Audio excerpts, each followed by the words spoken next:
Muy buenas tardes, Dios les bendiga ricamente, hermanos y hermanas, amigos y amigas que nos acompañan, como lo hacemos habitualmente los días miércoles. Estamos transmitiendo aquí desde el Gran Buenos Aires, muy cerca del aeropuerto de Ezeiza. Vamos a seguir meditando en la palabra de Dios.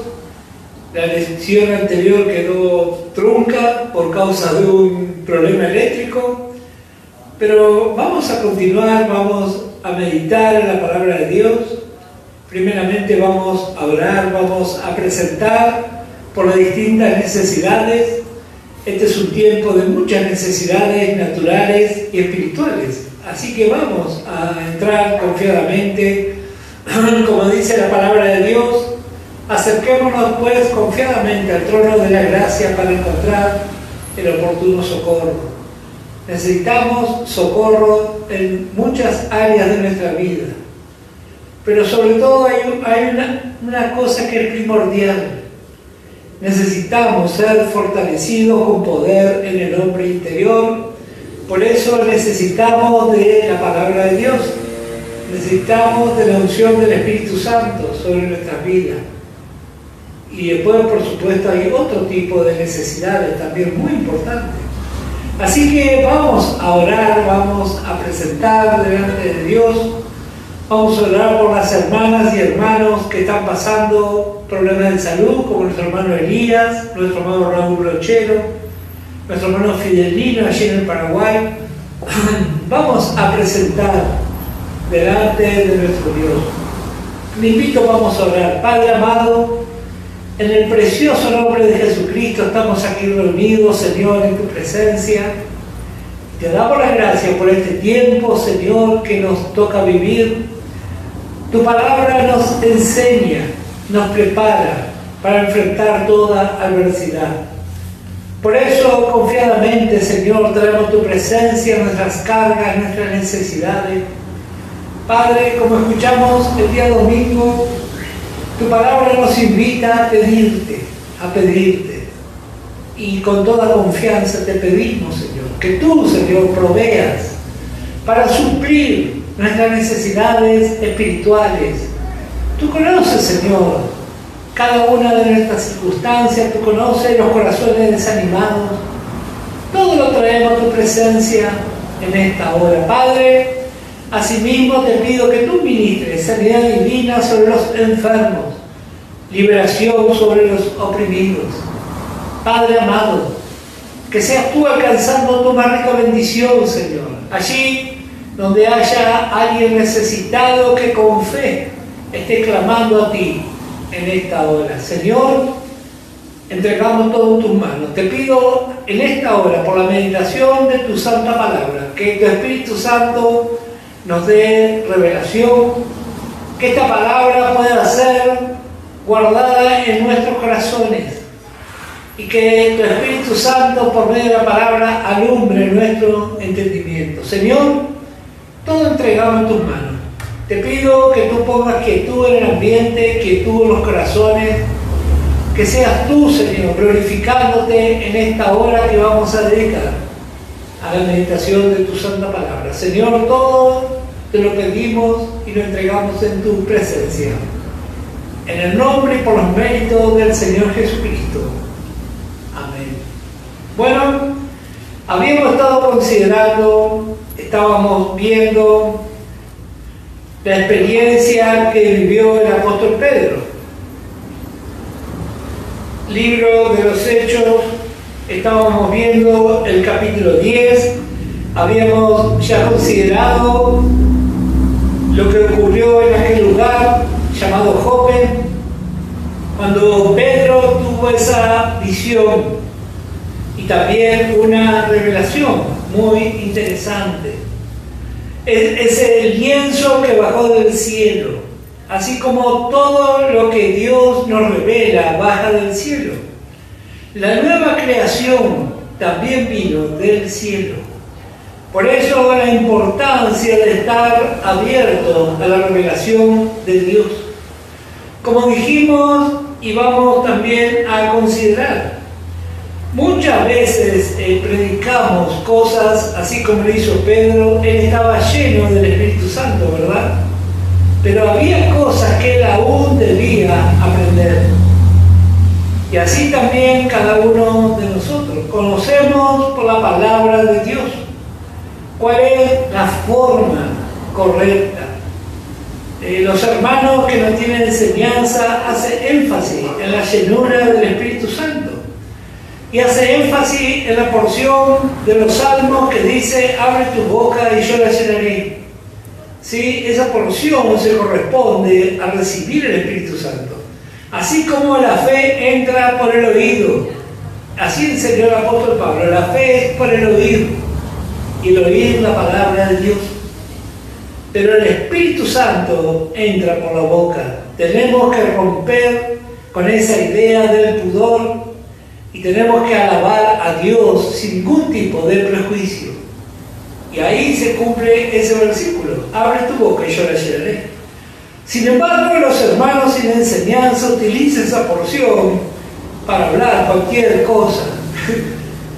Toma sin sentido la palabra de Dios y muchas veces lo único que hace es causar daño.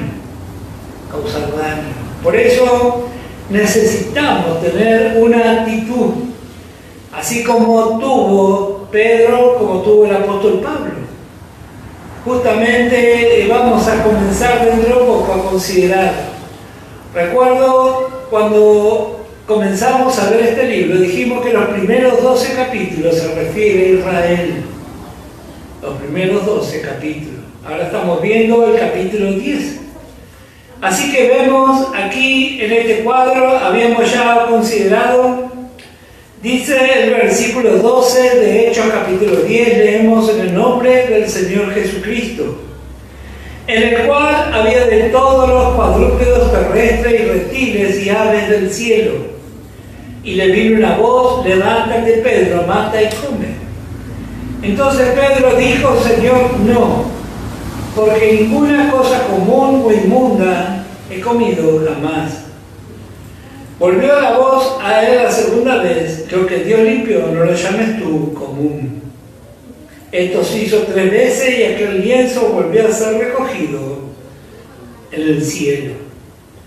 Bueno, habíamos dicho, ya habíamos visto algo acerca de esto, que Dios le estableció a Israel una dieta para enseñarle a su pueblo la diferencia entre Israel y sus vecinos, entre los creyentes y los incrédulos. Si usted quiere considerar o observar más, puede ver Levítico 11, versículos 25 y 26. Pero ahora vemos aquí, está comenzando una nueva etapa en la iglesia. Y hay muchas cosas que fueron anuladas en el nuevo pacto. En primer lugar, estas bestias que encontramos aquí representan a la humanidad sin Dios. Para los que toman nota, Romanos capítulo 11, verso 32, Dios estableció igualmente que el pecado nos emparejaba a todos.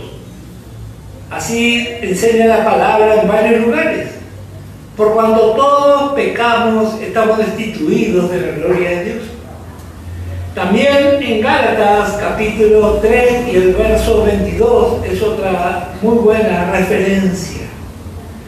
Ahora vemos aquí, como dijimos, van a cambiar muchas cosas.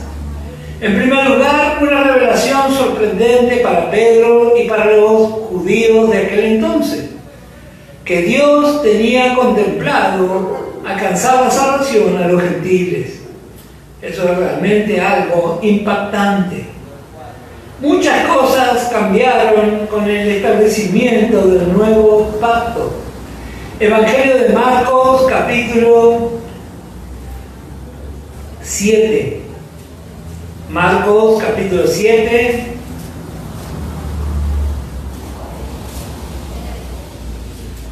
Y el versículo 14.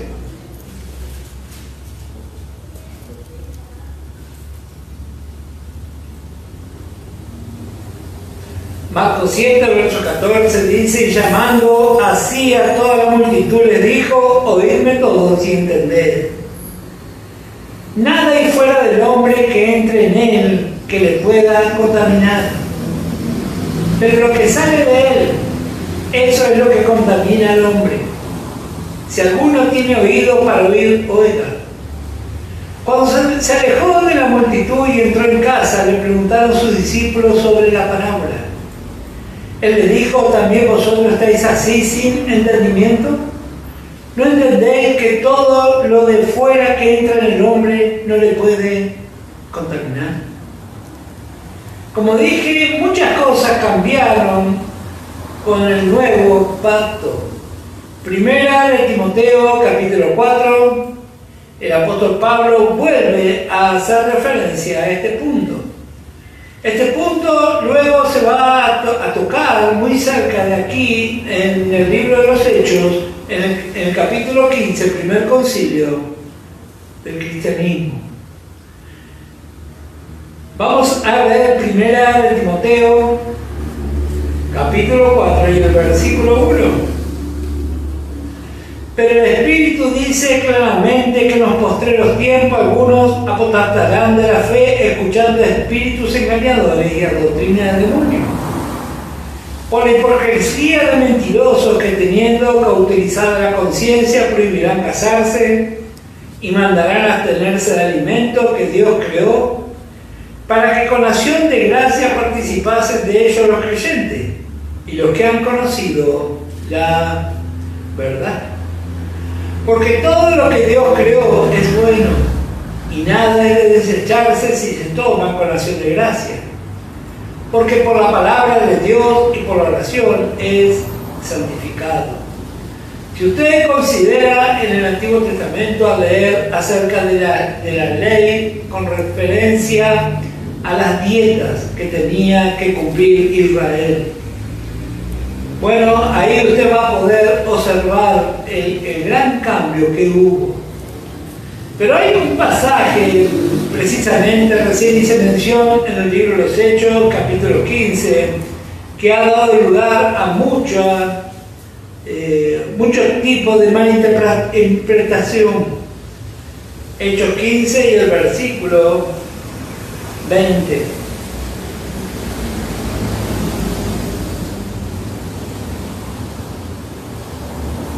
Podemos ver también el versículo 19.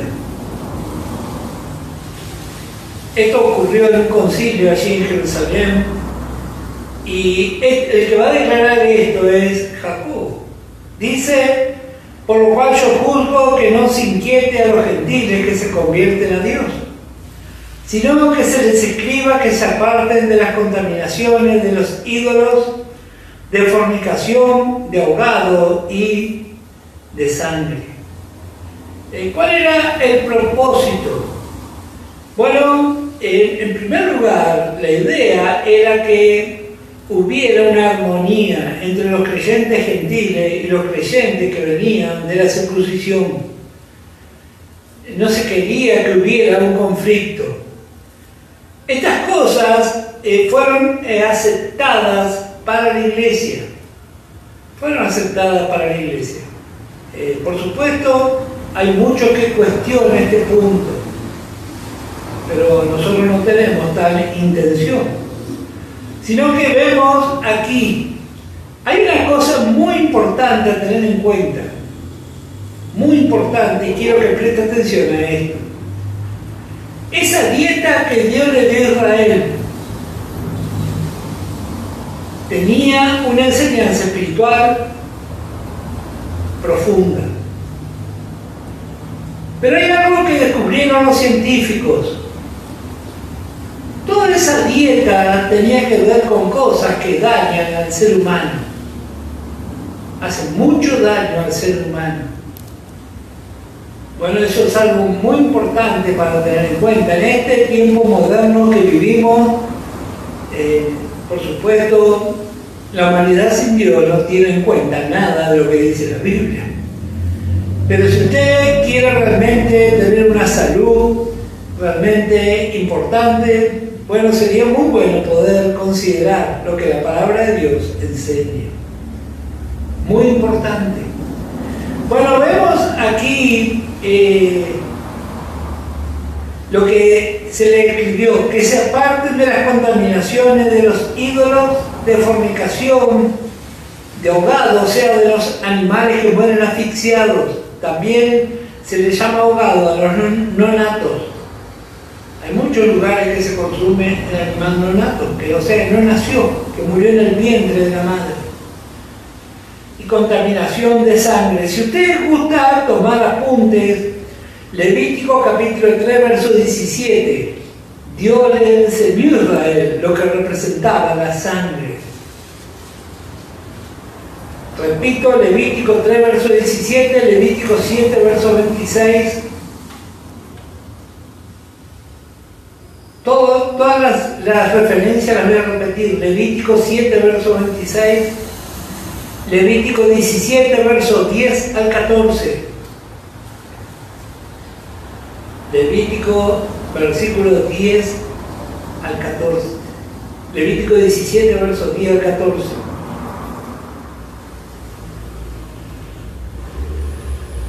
Con respecto a la sangre, Dios, si usted lee esta referencia, va a encontrar que la sangre representa la vida.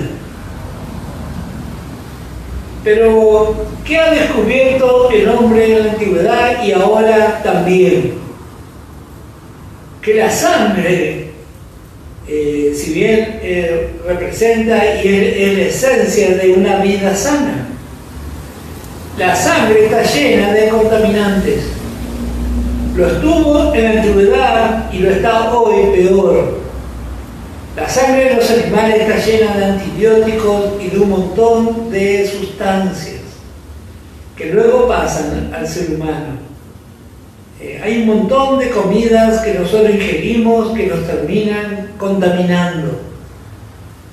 Los científicos descubrieron hace ya un tiempo que los restos del fondo del Río de la Plata terminan en los cuerpos de los argentinos. ¿Y eso por qué? Porque se prepara harina de pescado con unos peces que comen el barro del río, que tiene todo tipo de contaminación. Y ese tipo de contaminación entra al pollo y después nosotros consumimos eso. Bueno, así hay muchas enfermedades, pero hay una enfermedad que es aún más asombrosa. ¿Sabe otra cosa que descubrió la ciencia? ¿Por qué motivo hay mayor número de viudas que de viudos? Bueno, la ciencia descubrió el porqué. Porque hay un problema en la sangre del hombre por tener demasiado hierro. Y consumir sangre levanta exponencialmente la cantidad de hierro en la sangre de la persona. ¿Ve que Dios sabía todo por qué motivo le dio esa dieta? Por supuesto, nosotros nos vamos a confrontar, pero qué bueno es saber interpretar por qué la palabra de Dios nos enseña así. Bueno, vemos aquí cómo Pedro tuvo que aceptar. Él tuvo que aceptar, y dice el versículo 15 de este capítulo 10.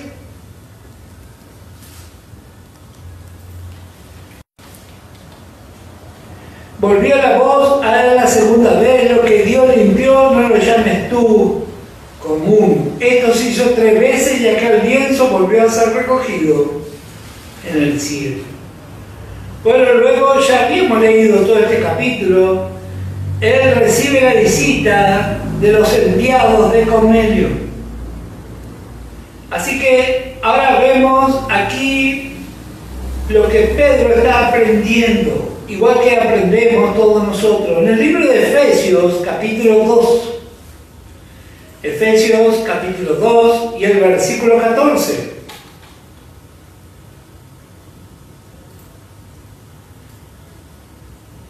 Así como Dios puso todo bajo pecado, ya sea a Israel, ya sea a los gentiles, también en Cristo todos tenemos los mismos beneficios. Efesios capítulo 2, verso 14 dice: porque Él es nuestra paz, que de ambos pueblos hizo uno, derribando la pared intermedia de separación. Esto es la provisión de la gracia. La nueva creación nació de la resurrección de Cristo, pero también viene de arriba. Bueno, nos alcanza a judíos y a gentiles por igual. Note lo que dice Hechos capítulo 11, verso 17, cuando Pedro tiene que dar un informe a la iglesia porque fue confrontado por los religiosos de aquel entonces. Hechos capítulo 11 y el verso 17.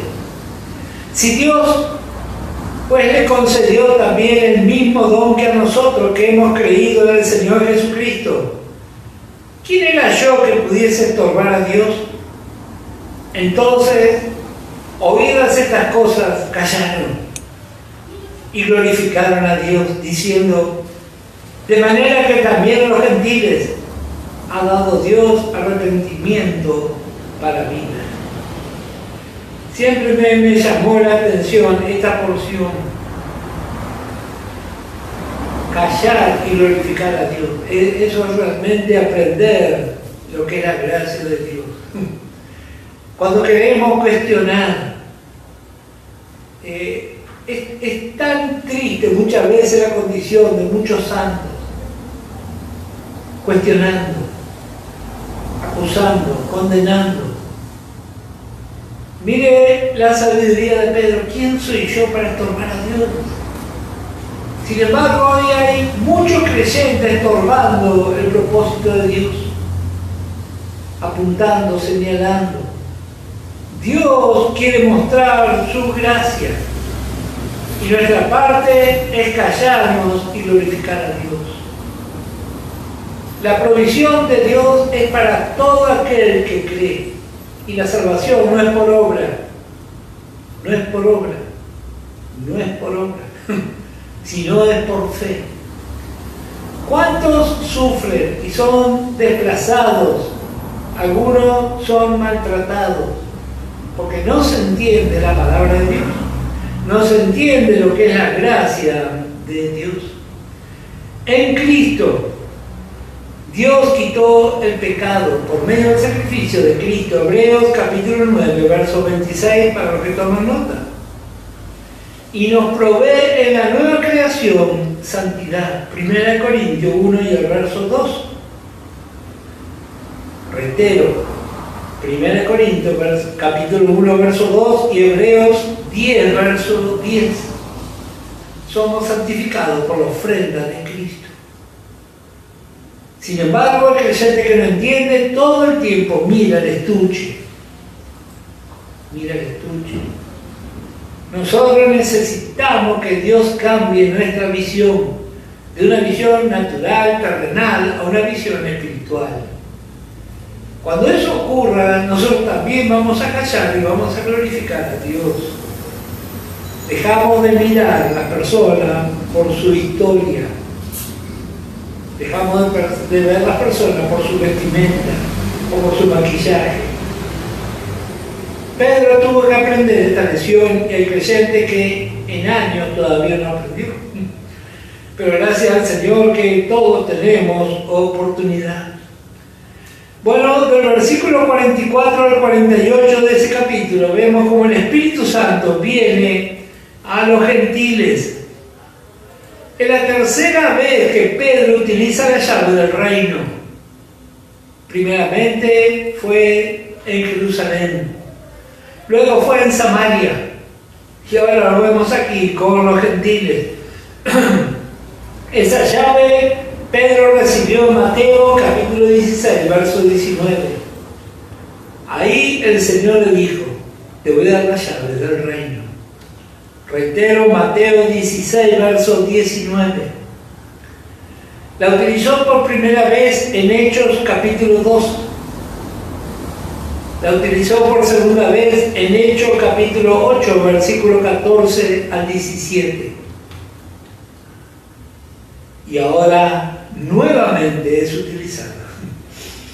Él ni siquiera oró. El Espíritu Santo sabía que no podía dejar lugar a duda. Bueno, ¿qué más vamos a encontrar aquí? Bueno, en el capítulo 11 dice: oyeron los apóstoles y los hermanos que estaban en Judea que también los gentiles habían recibido la palabra de Dios. Y cuando Pedro subió a Jerusalén, disputaban con él los que eran de la circuncisión, diciendo: ¿por qué has entrado en casa de hombres incircuncisos y has comido con ellos? Entonces comenzó Pedro a contarle por orden lo sucedido. Pero él va a reiterar todo aquí lo que aconteció en el capítulo anterior. Vemos aquí en este cuadro, muchas veces, como dije, hablamos y predicamos cosas que ni siquiera entendemos. Y por naturaleza somos lentos para aceptar cambios. Por naturaleza somos lentos para aceptar cambios. Así le pasó a Pedro. A veces nos ocurre, como dice Job capítulo 12 y el versículo 12. Con nosotros morirá la sabiduría. Bueno, allí donde nosotros decidimos cerrar nuestro corazón, hasta ahí va a llegar nuestra revelación. Pero el deseo de nuestro Dios es revelar su palabra. Revelarle al impío su condición y que necesita un Salvador. Y revelar a usted y a mí lo que es la gracia de Dios. La gracia de Dios. Hay muchos con Biblia, hay muchos que se congregan en lugares donde hay un cartel que habla de la gracia, pero no entienden lo que es la gracia. Pero quiere el Señor que el Espíritu Santo nos revele, así como nos reveló a Pedro. Ahora vemos la victoria. Aquí en el verso 18 es un precioso cuadro de la actitud de alguien que comienza a entender la gracia. Piense por un momento en esa persona separada, en esa persona que pasó años en el delito, tal vez una prostituta, tal vez un travesti. Hay tantos que no entienden la gracia condenando. ¿No pensó por un momento que haría el Señor Jesucristo en ese caso? La gracia de Dios alcanza para todas las personas, se llame como se llame y tenga el prontuario que tenga, en un juzgado o lo que diga el registro civil o lo que sea. La gracia de Dios. Bueno, ahora ellos están viendo aquí. Y miren lo que pasó en el versículo 19. Tiene un título, dice la iglesia de Antioquía. Dios ya está preparando algo nuevo. Hay cosas que nosotros muchas veces no entendemos, pero Dios tiene el control de todas las cosas. Dice, ahora bien, los que habían sido esparcidos a causa de la persecución que hubo con motivo de Esteban, pasaron hasta Fenicia, Chipre y Antioquía, no hablando a nadie la palabra, sino solo a los judíos. Pero había entre ellos unos varones de Chipre y de Cirene, los cuales, cuando entraron en Antioquía, hablaron también a los griegos, anunciando el Evangelio del Señor Jesús. Y la mano del Señor estaba con ellos, y gran número creyó y se convirtió al Señor. Llegó la noticia de estas cosas a oídos de la iglesia que estaba en Jerusalén, y enviaron a Bernabé que fuese hasta Antioquía. Este, cuando llegó y vio la gracia de Dios, se regocijó y exhortó a todos a que con propósito de corazón permaneciesen fieles al Señor, porque era varón bueno y lleno del Espíritu Santo y de fe, y una gran multitud fue agregada al Señor. Después fue Bernabé a Tarso para buscar a Saulo y hallándole le trajo a Antioquía. Y se congregaron allí todo un año con la iglesia y enseñaron a mucha gente, y a los discípulos se les llamó cristianos por primera vez en Antioquía. Varias cosas vemos aquí. Antioquía. Antioquía se va a transformar en el segundo punto de importancia en cuanto a la divulgación de la fe. Primeramente está Jerusalén y ahora está Antioquía. Esto es Antioquía de Siria, 400 kilómetros al norte de Jerusalén. ¿Qué va a ocurrir aquí? Bueno, esta va a ser la base donde se va a congregar Pablo, Lucas y todos los colaboradores del ministerio de la gracia. Le vemos aquí, van predicando, pero algunos ya no le predican solamente a los judíos, sino, dice el verso 20, había entre ellos unos varones de Chipre y de Cirene, los cuales, cuando entraron en Antioquía, hablaron también a los griegos. Así comienza a prepararse este lugar. Antioquía era una ciudad muy importante del paganismo. Era la tercera ciudad más grande del Imperio Romano, después de Roma y Alejandría. Voy a repetir por los que toman nota. Antioquía era una ciudad muy importante en cuanto al paganismo. La tercera ciudad más grande del Imperio Romano, después de Roma y Alejandría.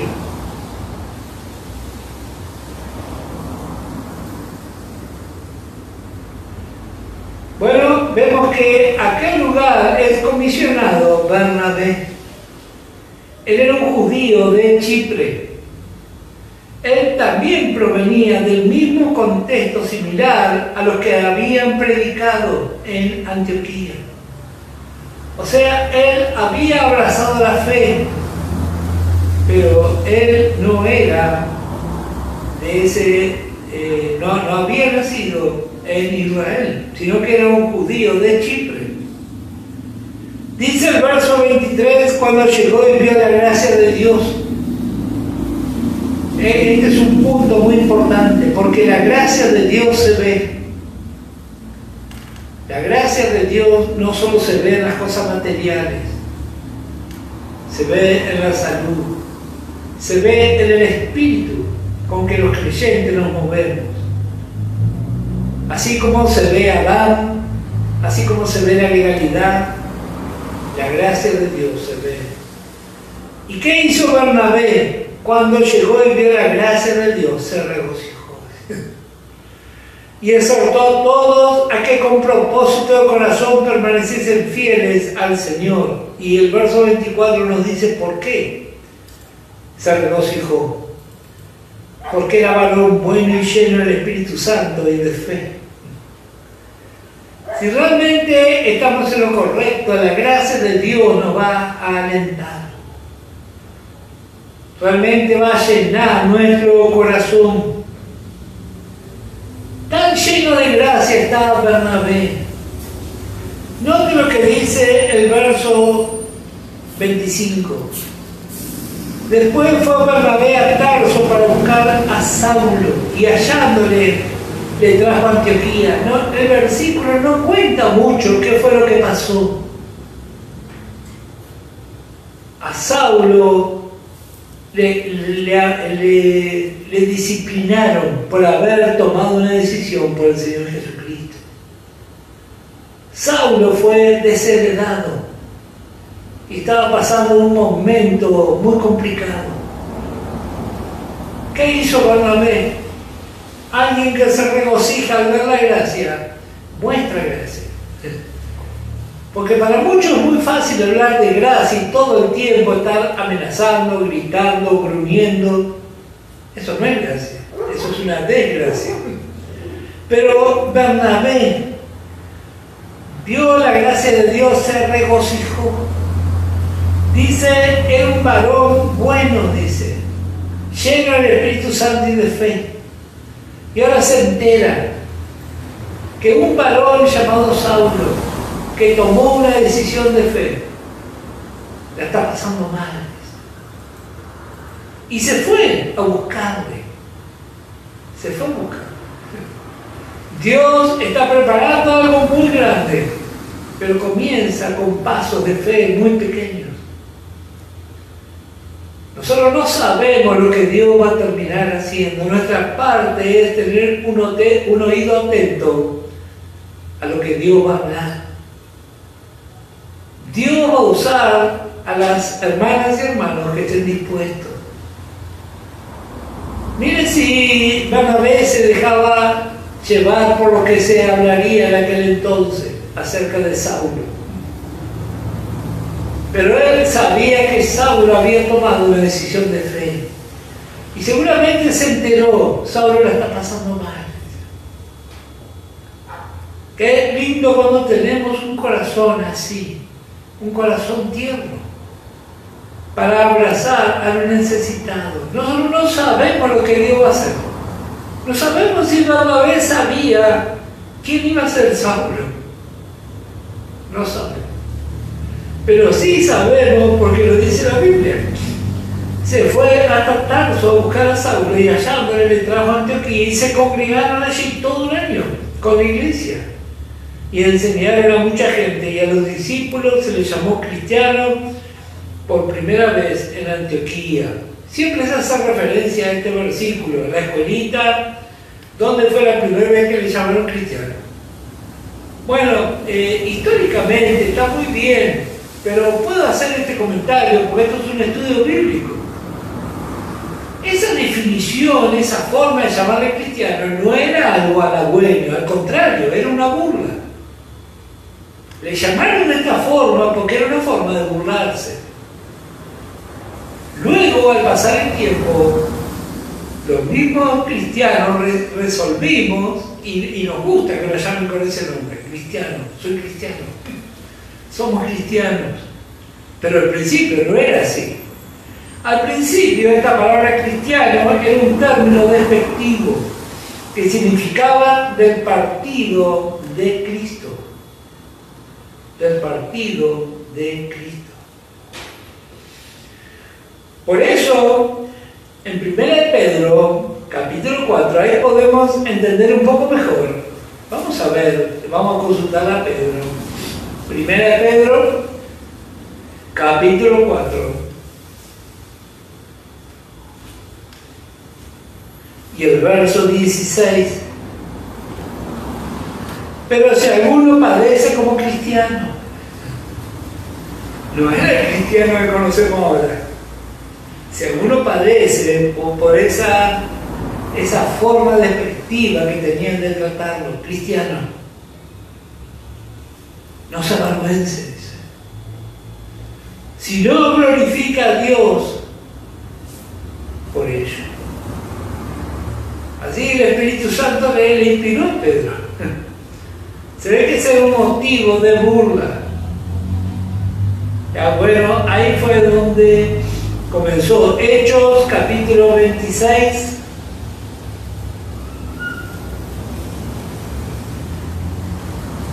Y el verso 28.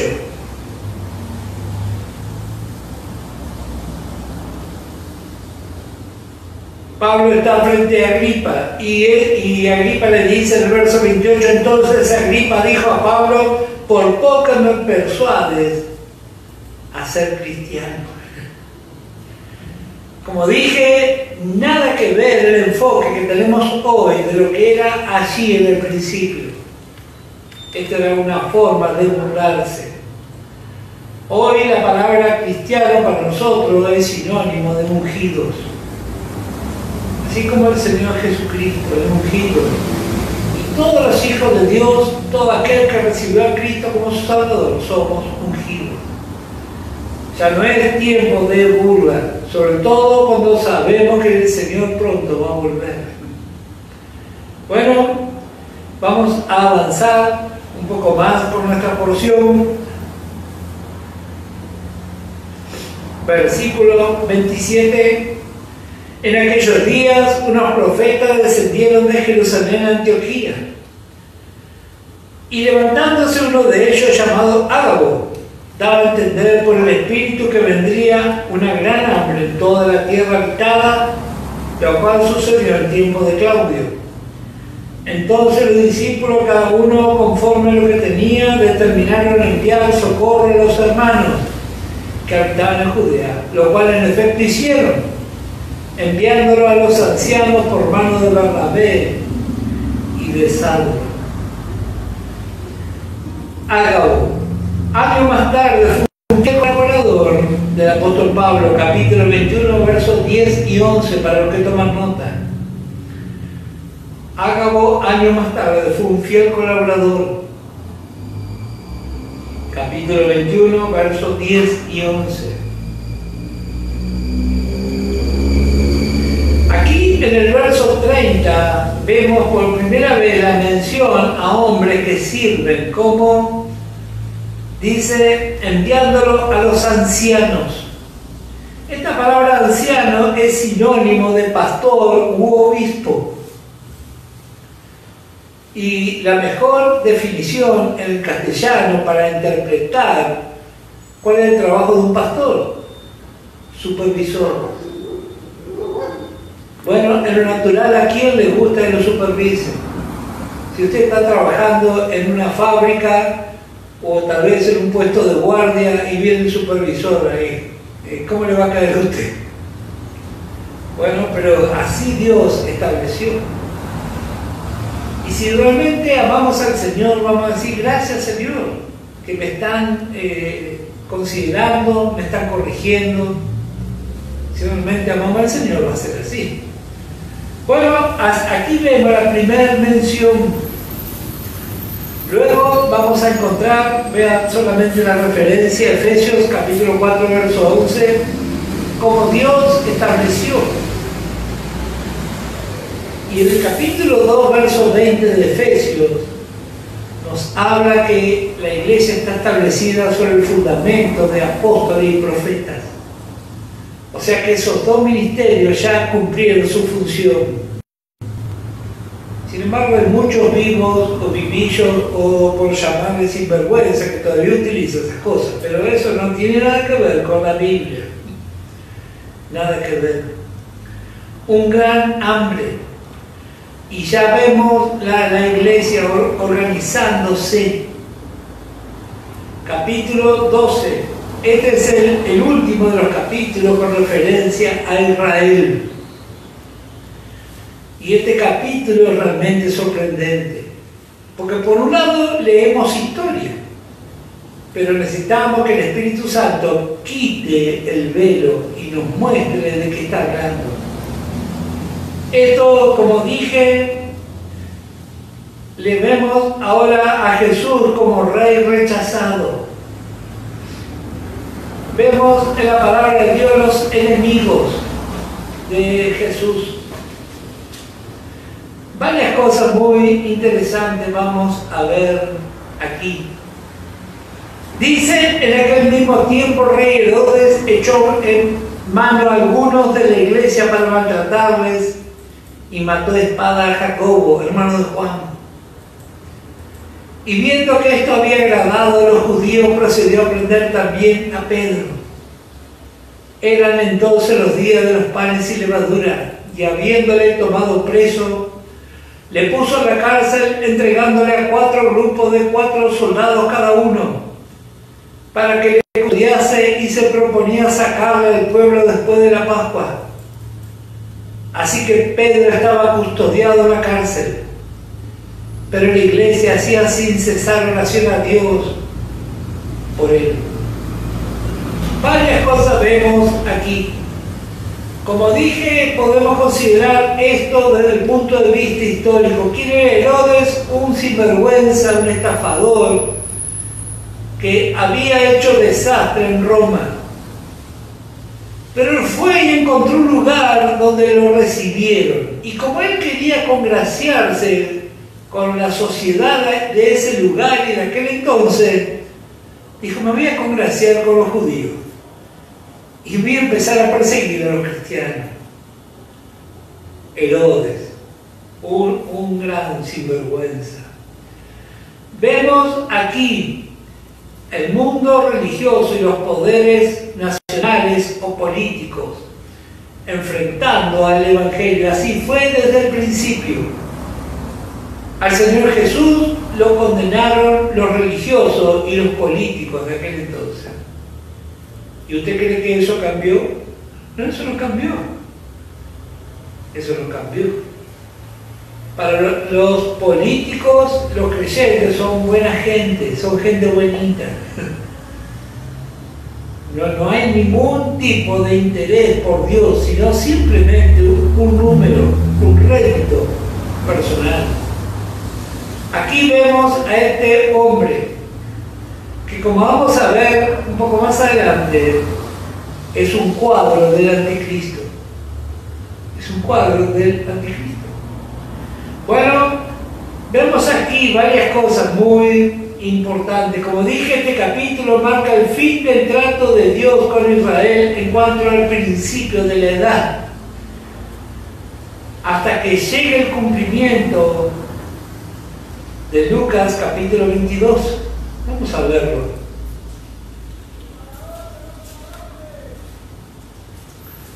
Lucas capítulo 22.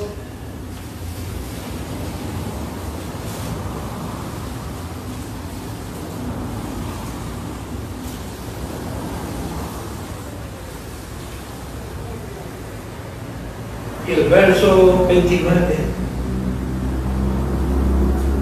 Dios va a cortar la relación con Israel hasta este punto. Lucas 22, 29. Yo pues os asigno un reino como mi Padre me lo asignó a mí, para que comáis y bebáis a mi mesa en mi reino, y os sentéis en tronos juzgando a las 12 tribus de Israel. El Espíritu Santo, vemos aquí, está preparando el camino para un nuevo orden de cosas. Está preparando, va a entrar en la escena un nuevo cuerpo de creyentes, de iglesia. Pero este capítulo 12 está lleno de enseñanza, porque aquí no solamente vemos la parte histórica, sino vemos lo que va a pasar con Israel también. Muy interesante. Hay una cosa que podemos hacer mención. Pedro y Juan, que siempre lo vimos asociados, ahora ya no están más juntos. Capítulo 3, verso 1 al 3. Capítulo 4, verso 13. Voy a repetir. Capítulo 3, verso 1 al 3. Capítulo 4, verso 13. Verso 19. Capítulo 8, verso 14 al 25.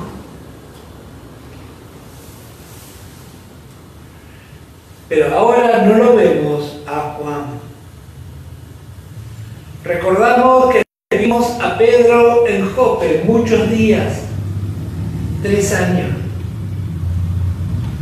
Pero ya no está con Juan. Juan va a alcanzar una otra revelación. Juan va a escribir para la iglesia y para traer a la luz el Apocalipsis. Pedro va a cumplir otra función. Las cartas de Pedro un día van a ser valoradas en gran manera. El Espíritu Santo va a hacer que se desempolven.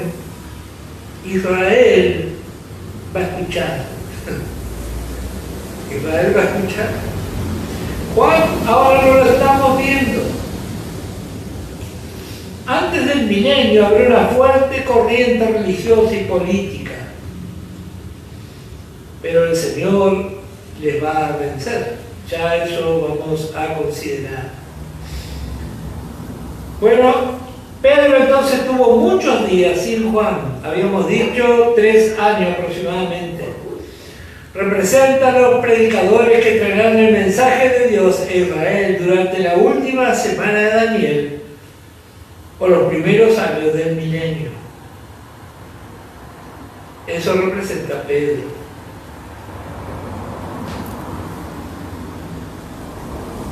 Juan, como dije, recibió un mensaje para la iglesia y para Israel al comenzar la próxima edad. La ausencia de Juan tipifica el arrebatamiento de la iglesia, vencedores totales, en Apocalipsis 4 y el verso 1.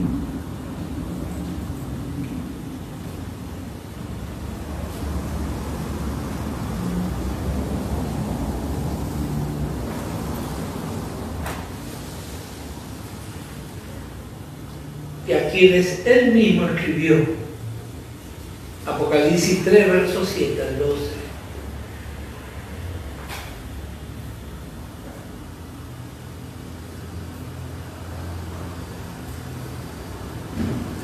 La muerte de Jacob nos habla de aquellos que caerán en las despiadadas manos del anticristo, porque rechazarán la marca de la bestia.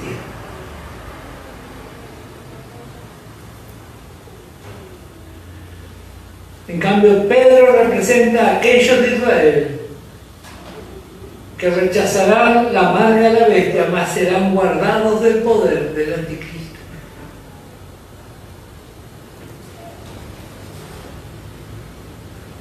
Y perdurarán hasta el fin. Es decir, vivirán a través de los horribles días de la tribulación. El que persevera hasta el fin se la salva.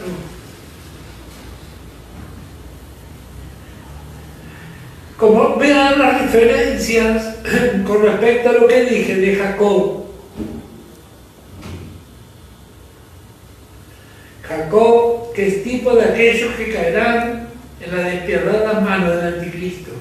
Apocalipsis 13, verso 7 y verso 15.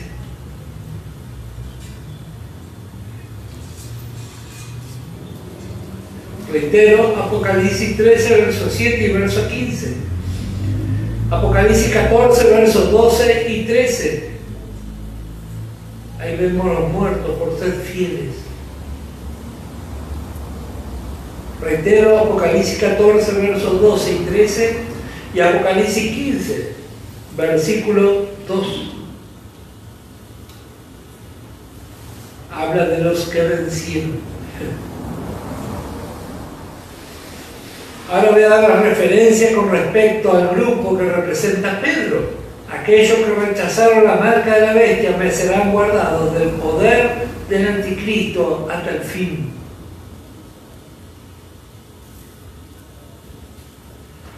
Ahí sí tenemos Mateo 24, verso 13. Mas el que persevera hasta el fin será salvo. Esa porción, como hemos dicho muchas veces, no habla para la iglesia. Lo que no tiene entendimiento quiere asustar a los creyentes. Aquí nos habla de haber un grupo de vencedores. Mateo 24, verso 13, el que persevera hasta el fin. Mateo 24, versículo 21 y 22, en aquellos días, hace mención, hablando del futuro que está por venir, en aquellos días.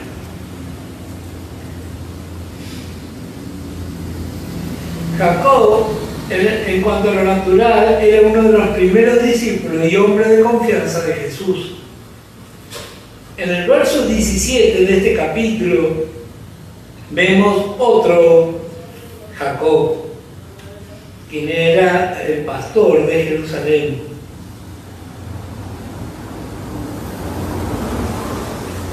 Como dije, Herodes es una impresionante sombra del anticristo.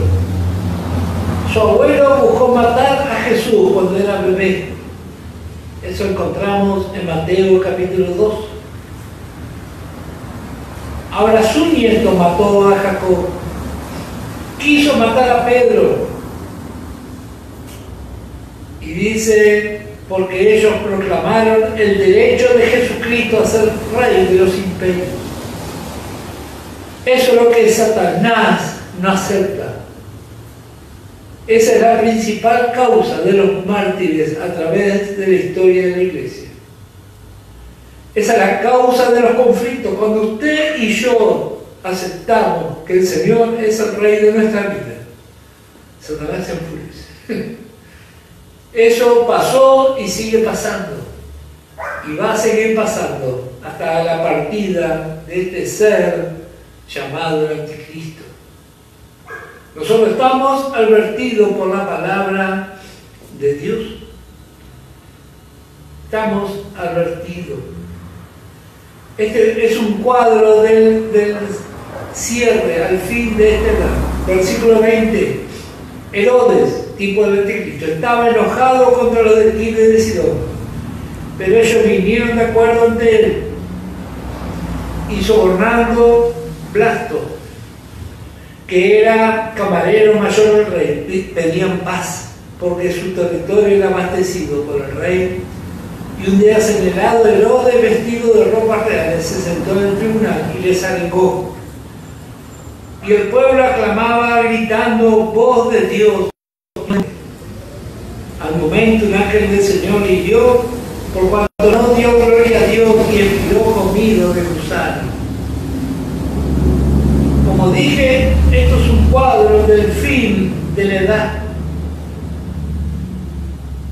Estos pueblos, Tiro y Sidón, piden paz a un hombre. Y así es la humanidad sin Dios. Cuando aparezca en escena el Anticristo, ¿quién como la bestia? ¿Quién?